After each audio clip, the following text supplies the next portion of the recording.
নিশ্চিন্তে যাতায়াত করতে পারছি, এটাই সবচেয়ে বড় কথা। বাবা বাবা তো বলেইছে কোনো ঝামেলা হলে কলেজ ছাড়িয়ে দেবে। আরে ম্যাডাম ওখানে বসে কেন?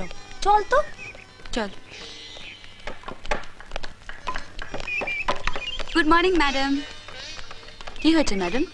Any problem? আজ বাদে কাল কলেজের ফাংশন, সমস্ত টিকিট বিক্রি হয়ে গেছে, অথচ ফাংশনের যিনি মেন অ্যাট্রাকশন সেই উদিত নারায়ণী আসতে পারবেন না। সে কি, কেন? আজকে একটা অত্যন্ত জরুরি দরকারে ওনাকে বম্বে চলে যেতে হচ্ছে। উনি অবশ্য আজ সকালেই ফোন করে বলেছিলেন। কি করব কিছুই বুঝতে পারছি না। ম্যাডাম একটা কথা বলবো? হ্যাঁ বলো। কাল রাতে আমি একটা ছেলের গান শুনেছি, ফ্যান্টাস্টিক গলা, সম্ভবত আমাদের পাশের পাড়ায় থাকে। ওকে দিয়ে গাওবেন? কি উল্টোপাল্টা বকছো? উদিত নারায়ণের জায়গায় একটা উটকো ছেলে গাইবে? পাবলিক তাই শুনবে? শুনবে ম্যাডাম, আমি বলছি শুনবে। আমার বাবা একজন বড় গায়ক ছিলেন, ভালো আর মন্দ তফাৎ আমি বুঝি। ছেলেটি অসাধারণ গায়। ও যদি আমাদের অ্যানুয়াল ফাংশনে গান করে, আমাদের মিউজিক্যাল কলেজে সুনাম একটুও নষ্ট হবে না। যা ভালো বোঝো তাই করো, আমার এই ফাংশনটা উতরে গেলেই এখন বাঁচি। আচ্ছা, ছেলেটার নাম কি? এটাই তো প্রবলেম ম্যাডাম, আমি ওর নাম জানি না। আমি শুধু ওর গানের গলাটাই শুনেছি, ওকে চোখে দেখিনি। ওকে খুঁজে বের করতে হবে। নো প্রবলেম, কাল তুই আর ম্যাডাম চলে যা। এইটুকু পাড়া, অত ভালো গান গায়, কেউ না কেউ ওর ঠিকানা ঠিক বলে দেবে। 11টা বেজে গেলে কোনো দোকান খোলার সময় পেলো না।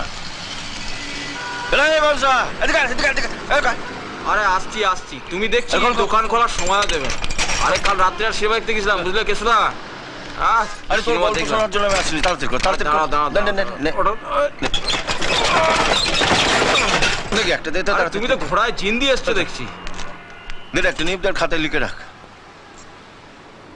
আরে কি হলো, দে। কেষ্টদা তোমার অনেক বাকি পড়ে গেছে, তুমি জানো? তোমাকে আর ধারে মাল দেওয়া যাবে না। বলিস কি রে? আরে যবে দোকান খুলেছে তবে থেকে আমি খদ্দের, তবে থেকে আমি মাল কিনে আসছি। কত টাকা তোর বাবু পেয়েছে জানিস? আরে না না না, কথা বলার সাথে দে দে। দেখো অত শত বুঝি না, ধারে তোমায় আর মাল দিচ্ছি না। ও ধারে মাল দিবি না, না? ধারে মাল দেওয়া যাবে না। ঠিক আছে, আমি টাকা নিয়ে আসছি। যাও। যতক্ষণ না আমি মাল পাচ্ছি ততক্ষণ কেউ মাল পাবে না। আরে আরে কি করছিস? আরে কেষ্টদা, তোর মাল তুই খা, থাক ভেতরে থাক।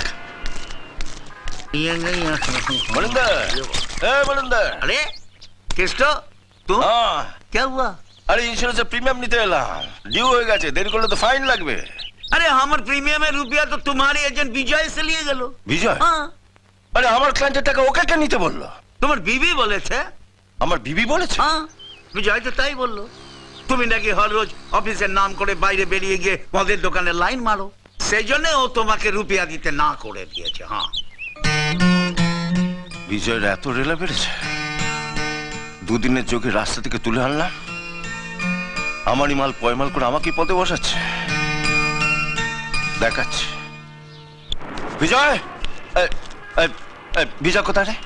বিজয় হ্যাঁ? বিজয় তো এই ক্যাসেটের ব্যাপারে কথা বলতে স্টুডিওতে গেছে। স্টুডিও গেছে? হ্যাঁ। ক্যাসেট বার করবে? হ্যাঁ। ক্যাসেট? হারামজাদার ক্যাসেট আমি বার করাচ্ছি।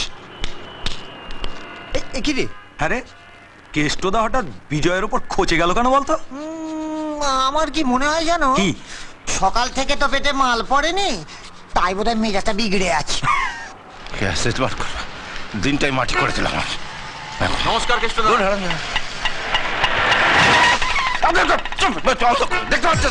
সরি সরি, এক্সকিউজ মি, আপনাকে দেখে মনে হচ্ছে আপনি আশেপাশেই থাকেন। হ্যাঁ, কি হয়েছে? আমার নাম সোনালি, আমি এই পাশের মিউজিক কলেজের ছাত্রী। আসলে পরশুদিন রাত্রে এখানে একজনের গান শুনলাম। আপনি কি ওনাকে চেনেন? ও, আপনি বিজয়ের কথা বলছেন? তাই হবে। আসলে আমি ওনাকে চিনি না, আমাদের মিউজিক কলেজে একটা ফাংশন আছে। আপনি কি ওনার সঙ্গে আমাকে একটু আলাপ করিয়ে দেবেন? আমি আপনাকে আলাপ করিয়ে দেবো ইডিয়েটটার সঙ্গে। ইডিয়েট বলছেন যে? আরে এটা তো কম বলেছি, ওটা একটা স্টুপিড গাধা, এই মুহূর্তে মুখে কিছু আসছে না। যাকে যাক 50 টাকা দিন, আমি ওই গাধাটার কাছে নিয়ে যাচ্ছি। কি? দিন। আমি আপনাকে 50 টাকা দিতে যাব কেন? সোনালি চলে এসো, চলো আমরা বরঞ্চ অন্য কাউকে পয়সা যেন জিজ্ঞাসা গাছে করলে ফলে। ঠিকানাটা পেয়ে যাবো। Stupid দেখুন। ব্যাপার একটা। দেখুন, এই, চলো, চলো, চলো। চলো। আরে একটা নিপ খেতে গিয়ে তো জিভ বেরিয়ে যায়, সব ওই হারামজাদার জন্য।